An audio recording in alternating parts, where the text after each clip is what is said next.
How to stay organise in a chemistry subject इस video का topic है। तो चलें इसको जो है स्टार्ट करते हैं। वैसे हमारा एक कॉन्सेप्ट बन चुका है कि केमिस्ट्री एक टफ और ड्राई सब्जेक्ट है, लेकिन इस वीडियो को जो है वो देखने के बाद आपका कॉन्सेप्ट जो है वो चेंज हो जाएगा। इसमें सबसे पहला जो स्टेप्स आता है अपने आप को ऑर्गेनाइज करने का, वो है प्लानिंग का।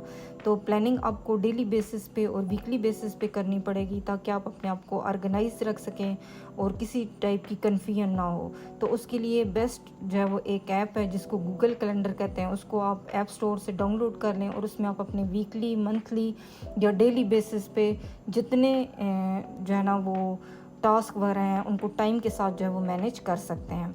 उसके बाद हमारे पास आ जाता है जो सेकंड इसका स्टेप है, वो है असेसमेंट का। असेसमेंट भी एक प्रोसेस ऑफ चेकिंग है जिसमें आप किसी भी पर्सन के नॉलेज, स्किल्स और अंडरस्टैंडिंग को जो है वो मेजर करते हैं, और ये शॉर्टर टाइम के लिए होता है। और इसमें जो टाइप ऑफ क्वेश्चंस आ जाते हैं उसमें डिफरेंट क्लास टेस्ट हैं, क्विजेज हैं, असाइनमेंट्स हैं, प्रेजेंटेशंस हैं और प्रैक्टिकल वर्क है। अब असेसमेंट में अपने आप को आप ऑर्गेनाइज कैसे कर सकेंगे, इसके भी कुछ स्टेप्स वगैरह हैं, तो उनको भी आपको नज़र रखना पड़ेगा। तो उसमें पहला है कि नो द असेसमेंट डेट्स, कि सबसे पहले आपकी असेसमेंट या क्लास टेस्ट जिस डेट पर होना है वो आपको पता होनी चाहिए। उसके बाद break work into small steps, कि स्मॉल स्टेप्स के अंदर अपने काम को या अपने टास्क को जो है वो ब्रेक डाउन कर लें तो वो आपके लिए आसानी होगी बजाय पूरा चैप्टर पढ़ने का। तो उसमें छोटी छोटी हेडिंग्स बना लें, जिस तरह डेफिनेशन की जो है वो हेडिंग बन जाएगी, उसके बाद एग्जाम्पल की बन जाएगी, उसके बाद सोल्यूशन की एग्जाम्पल बन जाएगी, और देन आपके पास जो है वो फार्मूला आ जाएगा। उसके बाद आपने क्या करना है कि मेक अ चेक लिस्ट बनानी है, कि एक चेक लिस्ट बना लें कि ये टास्क आपके हो चुके हैं, आप उनको टिक करते जाएं। उसके बाद हमारे पास असेसमेंट में आता है कि रिव्यू इंस्ट्रक्शंस केयरफुली, कि जब भी आप क्वेश्चंस को जो असेसमेंट वाले जो हैं उनको रिवाइज करेंगे तो उसमें जो उनको अच्छे तरीके से रिव्यू करें, और उसके बाद उसका जो मार्किंग क्राइटेरिया है वो भी आपको जो है वो पता होना चाहिए। तो उसके बाद लास्ट में हमारे पास आता है असेसमेंट में अपने आप को ऑर्गेनाइज करना है, तो study a little every day, कि हर रोज़ थोड़ा थोड़ा जो है वो पढ़ते जाएं।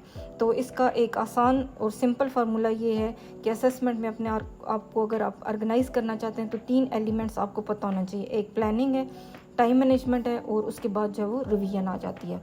उसके बाद हमारे पास जो इसका तीसरा स्टेप आ जाता है जिससे आप अपने आप को ऑर्गेनाइज रख सकते हैं, वो आपकी एग्ज़ाम्स के अंदर जो है परफॉर्मेंस होगी।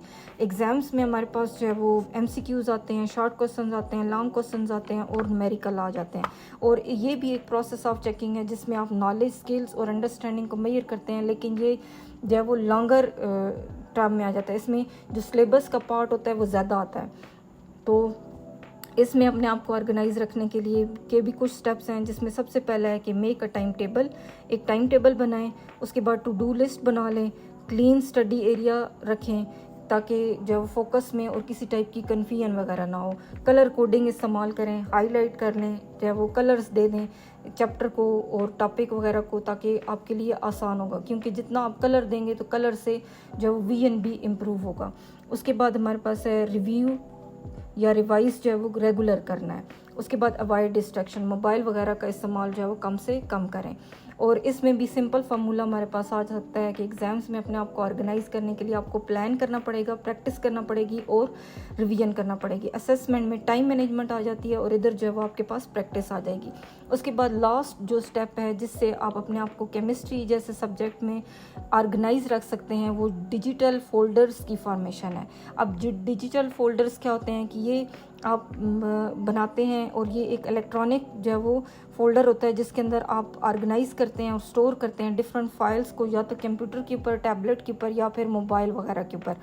और इसमें आपके जो है वो डॉक्यूमेंट्स आ जाते हैं, फ़ोटोज़ वगैरह आ सकती हैं, वीडियोस आ सकती हैं, PDF आ सकता है, असेसमेंट्स आ सकती हैं और नोट्स वगैरह आ सकते हैं। तो जितना ज़्यादा आप डिजिटल फोल्डर्स का इस्तेमाल करेंगे तो उतना ही आपके नोट्स अच्छे तरीके से ऑर्गेनाइज होते जाएंगे और आपका टाइम पे जो है वो टास्क कंप्लीट होता जाएगा। तो अपने आप को ऑर्गेनाइज करने के लिए आप कौन कौन से स्टेप्स जो है वो फॉलो करते हैं तो वो मस्ट जो है वो शेयर कीजिएगा, ताकि एक गाइडलाइन दूसरे स्टूडेंट को भी मिल जाए और एक क्लू मिल जाए कि आप में कौन सी मज़ीद इम्प्रूवमेंट लाई आ सकती है, और आप इन स्टेप्स को कर रहे हैं या नहीं कर रहे, ये भी आंसर जो है वो दीजिएगा। तो मिलते हैं नेक्स्ट वीडियो में। अल्लाह हाफिज़।